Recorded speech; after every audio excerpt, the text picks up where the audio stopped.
Who was Jesus? What do we know? Well, the first thing that happened when I got there is I found out that my professors had file cabinets full of Gospels I'd never heard about, right?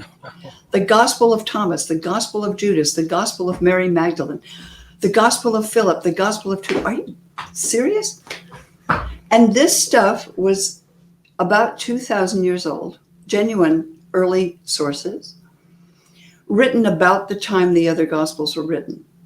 But they had been called heresy by fathers of the church for the last nearly 2,000 years. And so they were burned, they were buried, they were thrown into the river, they were destroyed.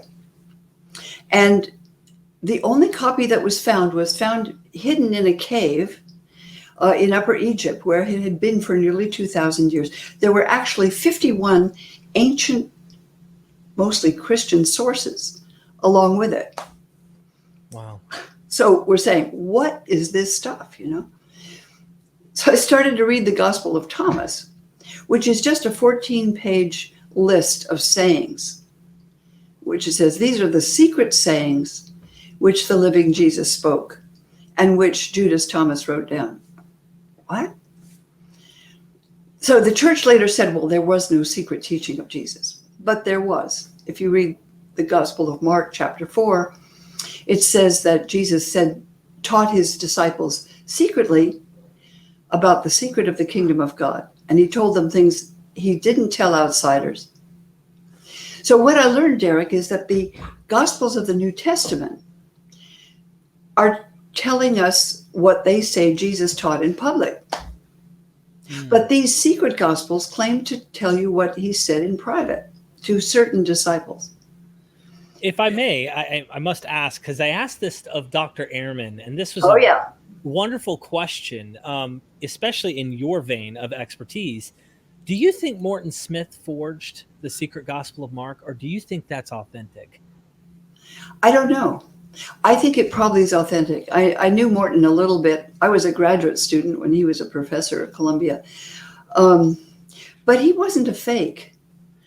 I don't think he was a fake. There are lots of, that's the thing. There's so many secret texts and Gospels that we never knew about. He found that at the monastery of Saint Catherine at the foot of Mount Sinai. Well, that library has been there since the 3rd century. Mm-hmm. And you can find things there that you don't expect, Found the oldest manuscripts. I'm sure that Bart Ehrman told you about that. Right. So, and So, there were lots of things. And I don't think Morton made it up, actually. That's just me. No. And I appreciate it. Because when you read Fathers of the Church, the ones who are Orthodox, and Orthodox means straight thinking, it always reminds me of orthodontia, it's about straight teeth. Well, straight thinking is what the bishops wanted you to get. So that's what's in the New Testament. And this other is what they think is really weird material. Actually, there are good reasons for that. I was going to say, you also talk about, there's some things that sneak their way into the New Testament, though, that give us huge red flags. So when people talk about let's back up, because we could talk about the New Testament. We're going to get into this. You spend quite a good amount of time in your book on the origins of Satan in the Synoptics and in John, and showing there's a difference.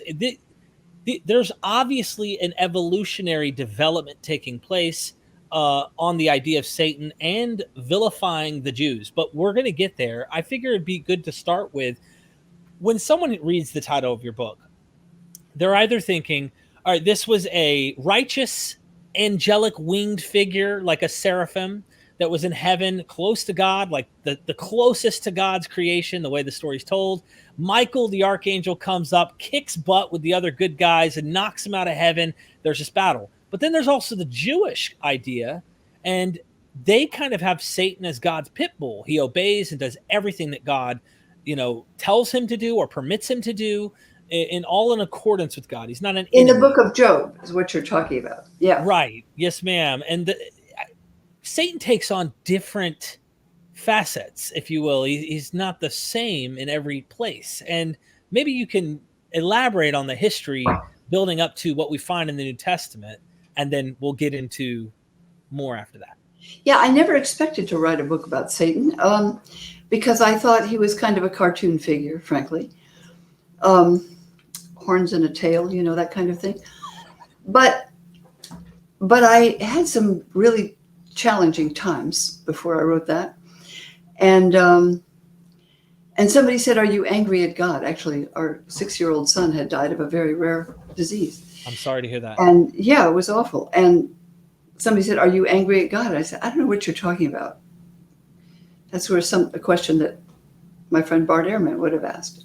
Why aren't you angry at God? That doesn't make sense to me. I thought it'd be nice to be angry at someone, but there's nobody to be angry at. In the ancient world, they'd say, well, it's Satan that does this. Satan is known as, his name Diabolos means someone who throws obstacles in your path. So he does bad things like he does to Job, to sort of, you know, make you miserable and get you at your worst. So I thought, okay, I'll write about Satan. Maybe that's a way of dealing with my own feelings and anger and frustration, because I don't believe in Satan. So I started looking at who told these stories about Satan. And first thing I realized is, this is a surprise to me, raised Christian. He's not there in the Hebrew Bible, hardly at all. Only, like as you said, in the book of Job. In a couple other places, there's a figure who's a kind of adversary, but he's really part of God's army. The angels are God's army. That's how they're pictured in the ancient world. I mean, God is an emperor with a huge retinue and a court, you know. So I began to look at why people told stories about Satan. And what I realized, and you can check it out, anyone who takes Satan seriously and says, hey, you know, Derek, Satan's trying to take over this country. Whoever says that and means it is not just talking about some spiritual forces up in the stratosphere. They're talking about people. And they can give you names and addresses. They know that there's God's people and there's Satan's people, and they know exactly who they're talking about. So what I realized, that stories of Satan, when they talk about God and Satan contending good and evil, they're really talking about our group, us and them. The good people, God's people. We're always God's people, whoever we think we are, right? And those people, whoever we think they are, who are Satan's people. So I was looking, I called it a social history of Satan. That was my personal name for that book.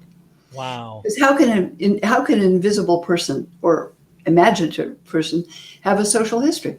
Well, Satan does. Because it's about how people see other groups.